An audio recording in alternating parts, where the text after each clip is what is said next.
Shalom saudara-saudaraku, salam sehat selalu bagi kamu semua. Saya Pendeta Joni Delima, kembali menjumpai saudara melalui sapaan firman hari ini. Semoga kehidupan saudara semua dipenuhi sukacita dan damai sejahtera dari Tuhan, dan dengan itu pula saudara terus dimungkinkan untuk menjadi berkat bagi banyak orang.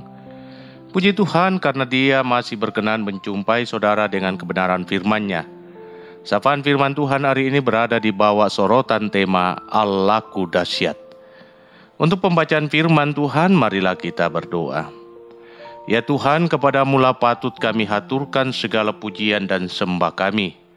Karena kasih dan kesetiaan-Mu tak pernah berubah sekarang dan sepanjang masa. Kami ada saat ini jadi bukti kedahsyatan kuasa dan kasih-Mu. Sekarang kami merindukan firman-Mu.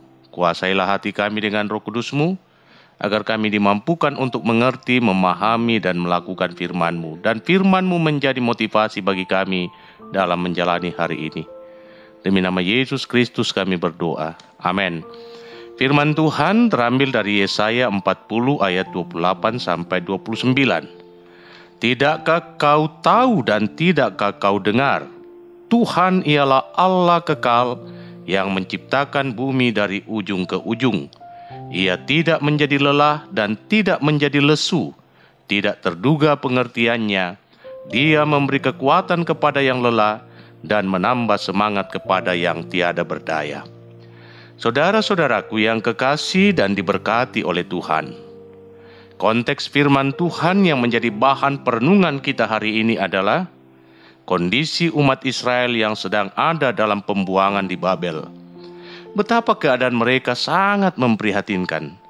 Mereka tidak memiliki daya untuk keluar dari keterpurukannya. Kondisi mereka digambarkan oleh Nabi Yeskiel seperti tulang-tulang kering, bahkan amat kering, yang berserakan di lembah. Bahkan mereka sendiri yang berkata, tulang-tulang kami sudah menjadi kering, dan pengharapan kami sudah lenyap, kami sudah hilang. Yeskiel 37 ayat 11b. Inilah gambaran real dari ketiada berdayaan. Sungguh mereka sangat membutuhkan Sang Penolong untuk menyelamatkan mereka dari penderitaan yang ada. Karena itu pasal 40 dari kitab Nabi Yesaya dimulai dengan seruan, hiburkanlah umatku, demikian firman Tuhan Allahmu.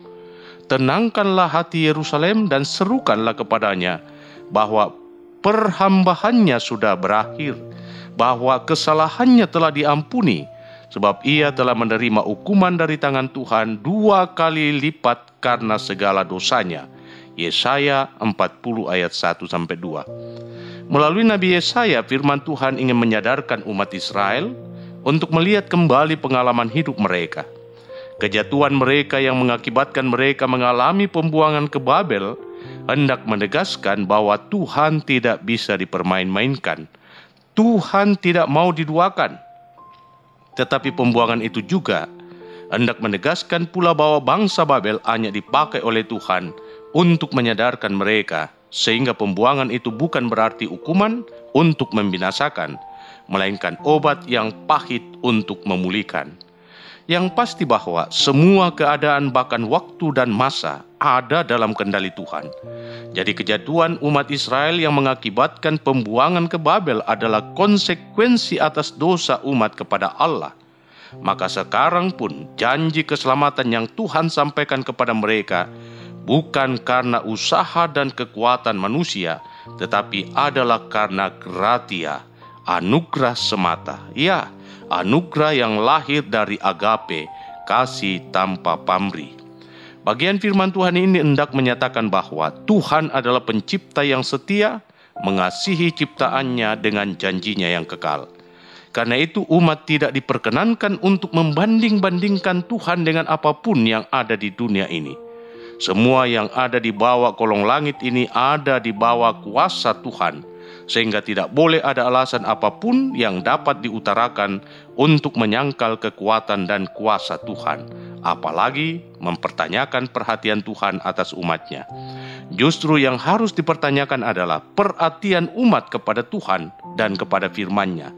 Dan di sini saya mau menegaskan bahwa setiap orang yang senantiasa meletakkan harapannya kepada Tuhan serta mengindahkan firman Tuhan, hidup mereka akan diberkati Tetapi setiap orang yang menjauh dari Tuhan dan mengabaikan firman-Nya, maka hidup mereka pasti menuju ke jalan kebinasaan.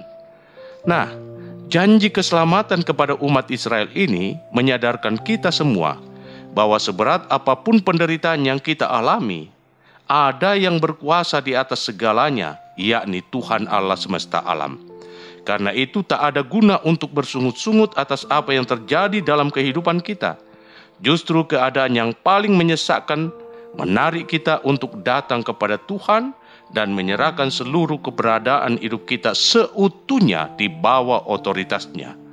Dengan penyerahan diri kepada Tuhan, ada kekuatan yang akan kita terima dari Tuhan, kekuatan yang akan memampukan kita untuk menjalani hidup yang penuh onak dan duri, betapapun berat dan lelahnya kita dalam menjalani masa-masa sulit, tetapi Tuhan ada bersama kita.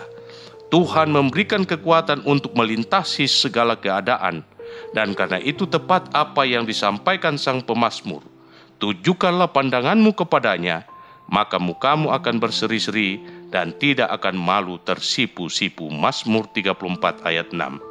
Saudaraku, hidup bersama Tuhan bukan berarti meniadakan masalah. Tetapi saya mau mengatakan kepada saudara bahwa jika saudara menyerahkan keberadaan hidup saudara kepada Tuhan, maka kuasa Tuhan akan bekerja dan saudara akan mampu menghadapi segala keadaan, bahkan saudara sendiri akan mengalami kemenangan. Karena itu camkan hal ini. Jalan dan rancangan Tuhan semata-mata hanyalah keselamatan. Itu adalah janji dan kepastian yang kekal dari Tuhan, Sang Pencipta dan Sang Pemelihara. Katakanlah pada diri saudara, hidupku aman karena Allahku dahsyat. Selamat menjalani aktivitasmu hari ini. Tuhan Yesus memberkatimu.